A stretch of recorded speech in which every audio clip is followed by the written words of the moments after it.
Hi, this is Jeff Hoffmann. I'm the National Operations Director for Veterans for America First, and I'm here with Alex Pelbath. He is a retired lieutenant colonel in the U.S. Air Force. Unfortunately, he may have a few stories to share about his time deployed as one of the last mission commanders in Kabul, Afghanistan. He is running in the 1st Congressional District, South Carolina, and I believe this is, Nancy Mace. She's the current congresswoman in the district, and she has announced her bid for governor in South Carolina. Alex, firstmost, Veterans for America First is proud to endorse you as a candidate for the 1st Congressional District.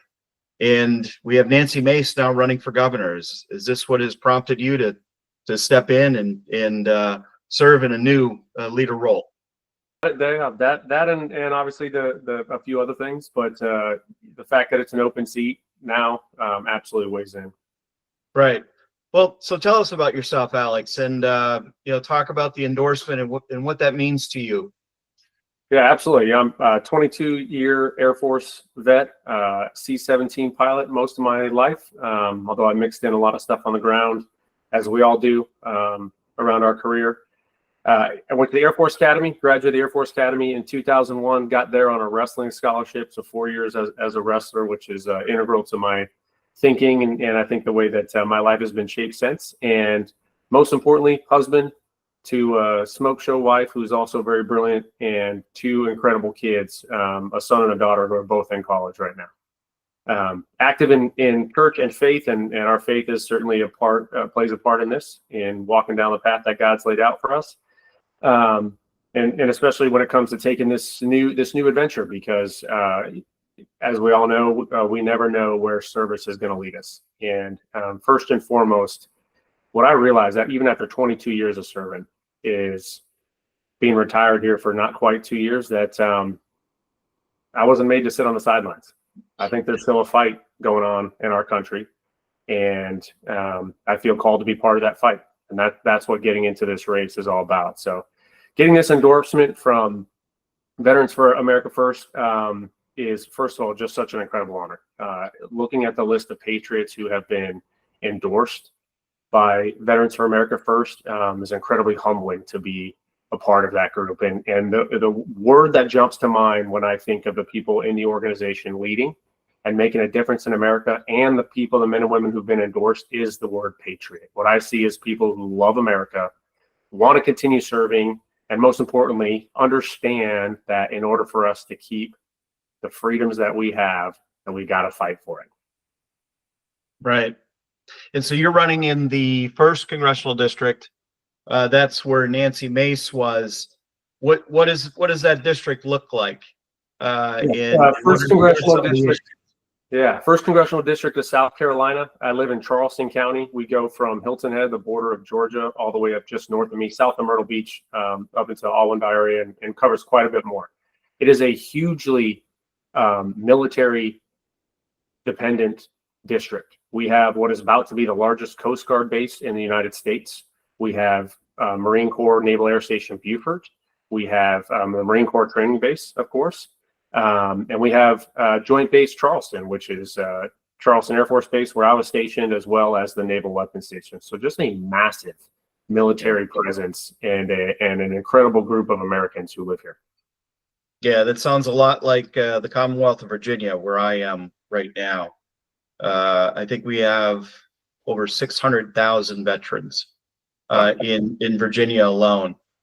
And frankly, President Trump, he did not lose the Commonwealth by that much, by that many votes. And if you get all the veterans out to vote, and you see the shirt, every veteran vote counts, or American veterans vote, that the EVV, along with Veterans for America First, there are other organizations, South Carolina, I know that would really like to support your candidacy. But most importantly, the Veterans for America First, we're proud to endorse you.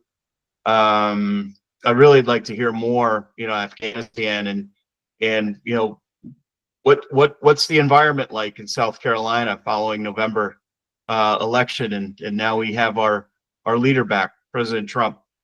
Yeah, obviously a ton of positivity. Another one of the reasons, I'm running for this. I'll back up a little if it's all right. You know what? The very tail end of my career, I was a C-17 pilot. I got moved to Charleston to take command of a C-17 squadron. Did that for 2 years, and then I wound up running our C-17 Special Operations Division for 2 years.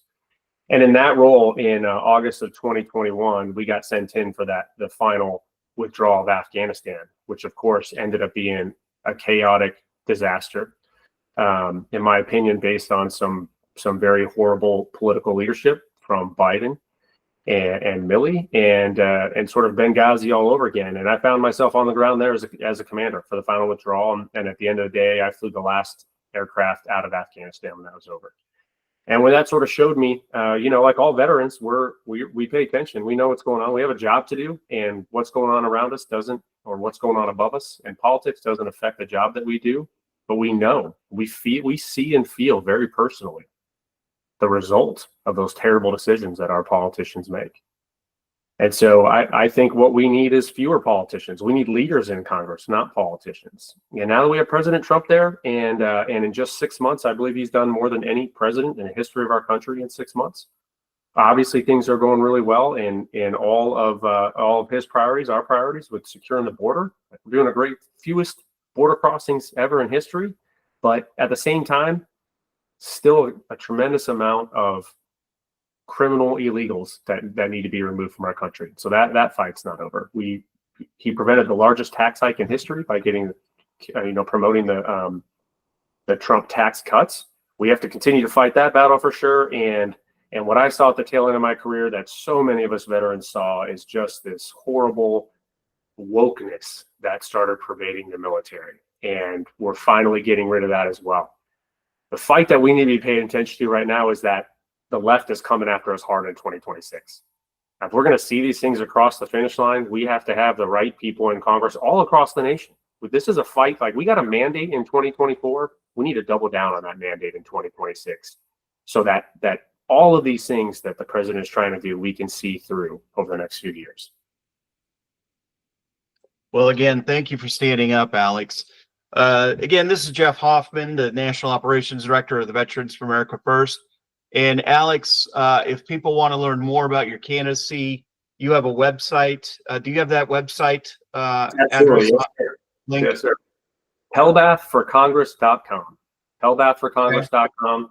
And then, of course, you can find me, Alex Pelbath, on all my social medias. Follow me on X, Pelbath for SC on X. It's a great place to find me. Okay, great. And we will also publish that website on our Veterans for America First website and through our X social media posts as well. Again, Alex, any final comments before we get ready to fully endorse you and let America know who another America First leader is? And your election is 2026. Is that my understanding? Yes, sir. Yeah, the primary is June of 2026. Okay. Do you see any opponents? Yeah, with an open seat, we expect there to be quite a few opponents. There's a few right now. What I'm seeing, honestly, right now is a lot of local politicians kind of throwing their big in the hat. So, why it's doubly important to me. Right. I wouldn't be running if I didn't think I was the best candidate. But back to, we need leaders, not politicians. Exactly. Well, again, Alex, thank you very much. And Veterans for America First, again, is proud to endorse you and meet you. And we look forward to working with you. Yeah, thank you very much. Thank you to you. Thank you to the organization. And I look forward to continuing to serve. Okay, thank you.